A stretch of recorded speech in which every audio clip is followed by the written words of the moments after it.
Hotline. Welcome to Hotline, the Harold Washington Post 1987 TV show. It's your show. Welcome, Commander. Welcome.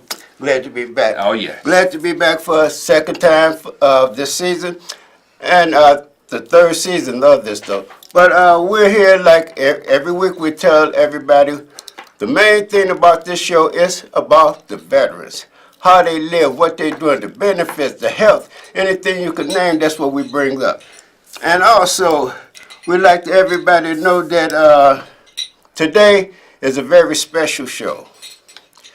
We're going to let everybody out there know about the disability that veterans have and the things that they're going through. And so, now, you got to stay there. Now we're going to just bring up a friend of mine from Jesse Brown VA Medical Center. His name is David Gardner. And we're going to bring him up right now. Here you go. How we doing today? Fantastic. Welcome to the show, David. Thank you very much. Glad to have you back.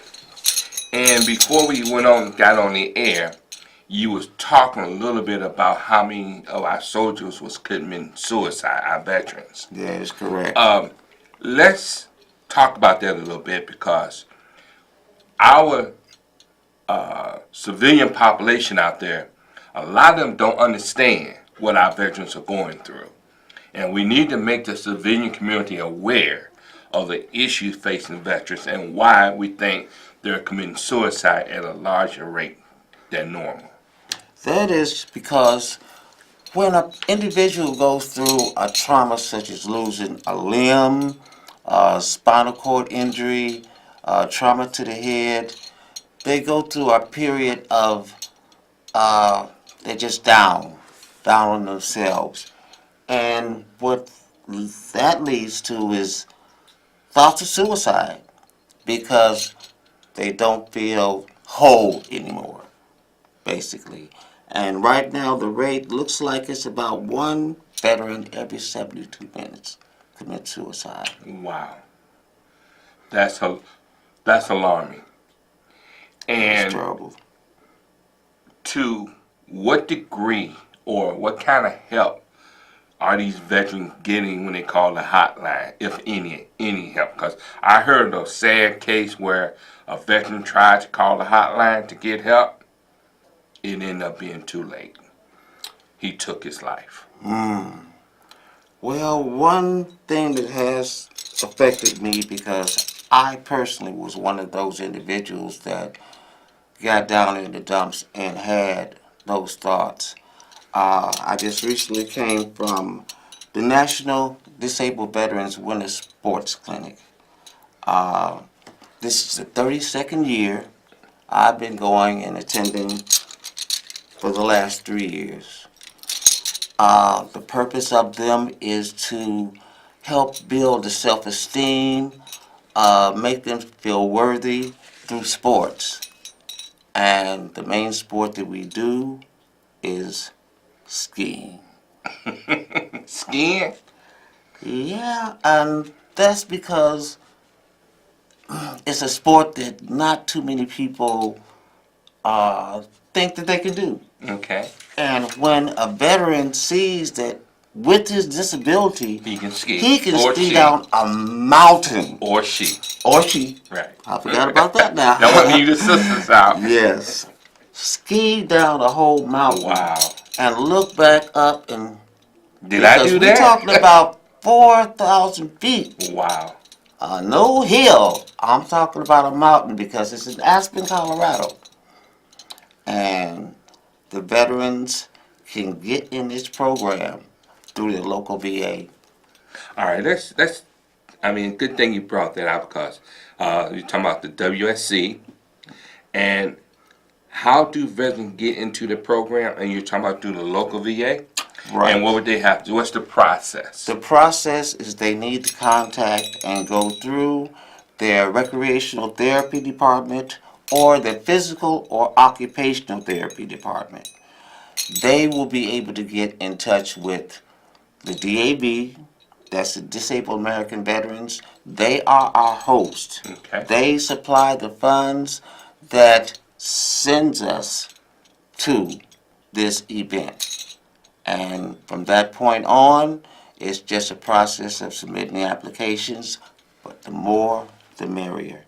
The more veterans you have, the more chance you have of getting in. Explain the adaptive sports program. Adaptive sports program, it means that no matter what your disability is, they have instructors at the Winter Sports Clinic that bring whatever is necessary for the individual to ski regardless. Blind, missing limbs, stroke victims where motor skills are not available, and that is what it's all about. It's adaptive, not just let's go skiing. They provide other things too, because not only do you ski, you do wall climbing, you do snowmobiling. You also do scuba, archery, fly fishing, and it's because it's a whole week now. You can't ski the whole week, Right. but all these other things, and that is just something that blows our minds. It really lets the veteran know in vast number of ways that he can do whatever he needs to, whatever people with limbs or arms can do. And that's what it's all about. Can you hear? All right, go ahead. Okay. The sponsor. Sponsors. This year we had 89 individual sponsors Wow. to help the DAB and the Department of Veterans Affairs Afraid that costs. out in the cost. And not only the cost, they come to this event and they physically send representatives to help the veterans out. And simple things like as we walk into the chow hall, well, it's not a chow hall, but it's a buffet. They will ask, do you need any help? Where they will just go down the line and whatever the veteran wants, and then walk. Do the sponsors help out like financially? They're there for support, and for example, out of the 400 that came to the event this year, there were 600 instructors, coaches, and volunteers Wow. to help us out. Right. To our veterans out there in television land, what Brother David just told you, that no matter what your conditions may be, we have a special program for you, whether you're a female or a male veteran. And we want you guys to understand you got to take advantage of these programs, because money's been put aside to pay for the cost, and it's free to you. And I think I'm correct about that, am I? Yes. Is that 100% free? It is free if your VA has the funds available. Now, those funds, like I said, come from the DAB, but your VA has to ask for them. So, go ahead, caller. Hello? Yes, you're on the air. My question has to do with access to services for veterans, and I just wanted to know how easily people who may be suffering with thoughts of harming themselves can actually access help. Go ahead, Deb. The hotline that I don't know the telephone number to, but do we have a hotline that veterans The call a VA suicide yeah, hotline? they do. 1-800-VETERANS is the quickest thing, because that is a life and death situation, and I think professionals need to handle that. Yes. And you may even have to call 911. If it gets to that, if it's that critical, I would say call 911 to get immediate help. Because that person needs to be taken to a hospital right away. Did that answer your question? Okay. Now, getting back to this whole issue, if you're Yes, my question is, how do you find out if your particular VA has those funds available to address the issue that some of the veterans are having? Go right directly to your recreational therapy, physical or occupational therapy department, and ask them to inquire to the DAB, and they will be able to tell if they have the funds to support going to this particular function, or if you need to get a sponsor to send the veterans to these events. Well, we know Jesse Brown does it, right? Jesse Brown does What about fundraising, Hines? and Hines does fundraising. Okay. But a certain amount of the money, I say all of it, comes from sponsors and donations. Mm-hmm. Then they take the money and put it into a pot. Okay. And out of that pot, this particular event uses that, and also the national games of the Golden Age games, people use out of that fund. That's another program that comes up in August. And other national games where, like the Valor Games, comes out of that pot also.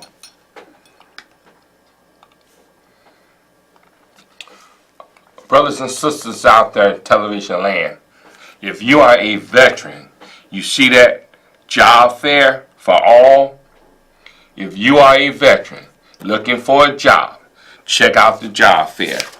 For all veterans, resource fair. It's going to be at Greater Walter AME Zion Church, 8422 South Damien Avenue, Chicago, Illinois. Saturday, April 21st, 2018, 9 a.m. to 1 p.m. Job opportunities. Job opportunities. Hire vet. Hire vet. Veterans need jobs. We got to get to these veterans, and we got to find a way to let these veterans know that we care about them, and no matter how down they may get, we still love our veterans, and we do not want our veterans to take their lives. And as we know, yes, suicide is up terribly among our veterans. And you just pointed that out with the statistics. Mm-hmm. And even with these great programs for our veterans, some of our veterans still fall into the trap of the pit. And when they fall in the pit, and you said you was in the pit. Yes. Okay. What brought you back? I was brought back when I lost my leg. I came to the VA hospital feeling down, out. By that time, because I was self-medicated on drugs, alcohol, and that was my way of committing suicide. They cut my leg off, and once that happened, I got down in the dumps, and somebody came along, saw I was in the dumps, and said, you know what? You need to go to the wellness center. And through the wellness center, I was introduced to archery, and as I picked up the sport, got better and better. Now I'm number 3 in the state of Illinois. All right now. That's And all right. I think the best thing I can do, and what I have been doing, is getting other vets when I see them in that situation, take them under my wing, Yes. just like somebody Took did you. to me. Yes. And one by one, we'll get them. Somebody has to pull their coattails. Yes. Because evidently, once they get into that circle, The only thing that's gonna bring him out is help him. Somebody's got to show up some love. That's all it is to it. Yeah. That's what it takes. That's what got me, and that's what I do. I pass it on. And see, to our veterans out there, how do veterans get into this program? Easily. You get in contact with the VA and the Recreational therapy department. occupational Occupational. or physical. Okay? You got to take advantage of these programs. Because when I'm hearing as they beat the drums, if you don't take advantage of these programs, they will cut them out. That's And true. you can't blame them for cutting it out if you don't take advantage of They're it. not going to waste the funds. Yes. That's all it There is you to go. it. If they're not being used by you, somebody else is going to get them. And if you just heard David.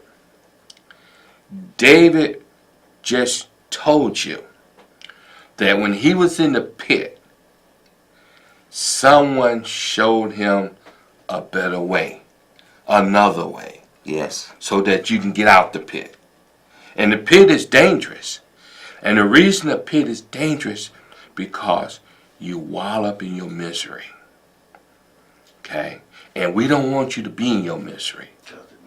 Okay? Because it brings on suicide. That's true. And we love our vets too much for you to take your own life. Okay. Brother David, Mm-hmm. we're going to make a transition. Okay.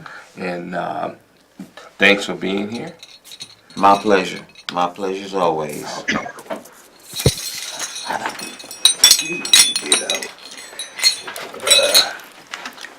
We're back with that fantastic commander of ours.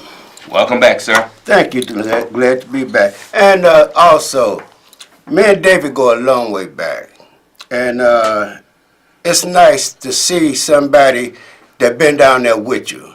Because see, a lot of things that veterans go through, men and women, you know, sometimes, you know, like they say, everybody got a different pot that they stir in. Everybody hit the dumps differently. But see, the idea, you can't stay down there. Right. You got to do something for yourself in order to make a way for yourself. There's things out there for you to do because you will never find out if you don't make a motion or make a move to do it. Because see, like I said, there's things out there for you to do. And things out there for everybody to join together. Because see, the idea, we always say, never leave a veteran behind.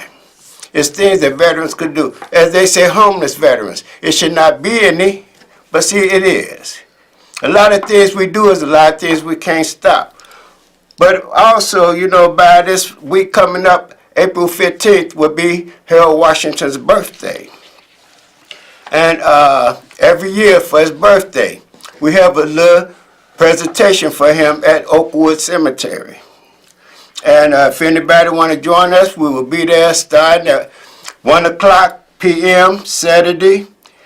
And the presentation will be maybe about an hour or whatever it may be. But if you want to join us to say happy birthday to the mayor, you are welcome.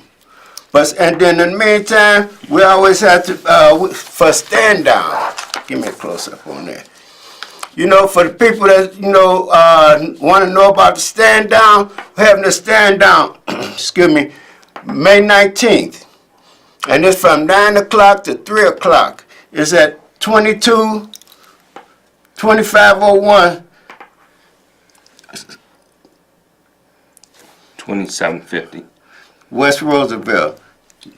And feel free to come. Because see, now that's that way, you know, whatever you may need, toiletry, whatever, clothes or something like that, they will provide it for you. What is the purpose of stand down, Commander? Stand down and to help everybody. It don't matter who you are, man or woman. You know, if you need help, and like say, want to find out information about your benefits, want to find out something about your health, want to find out about housing, you know, this is what they for. And then they also have people there to from the medical field that will sit up there, you know, you got something, they will They would take care of you on the spot. What about your DD-214? You won't need one, but see, if you don't have your DD-214, this is a good time to come there. But you have to have some type of ID to let everybody know that you are a veteran. And from there, they'll tell you about your DD-214, tell you how long it will be before you get it. Because see, a lot of people that loses their DD-14, they don't know what to do. And then when they go through the system, it'll take anywhere from 3 to maybe 9 weeks. But see, it's shorter than that. But see, the main thing to do, come there. If you're a veteran, come get you a veteran ID card. Come see about your DD-214. Because see, this is all what we have to do. And we help everybody, and everybody, you help us. Man, I want to thank you. We want to thank our guests, and we want to thank our technicians out there. Until next time.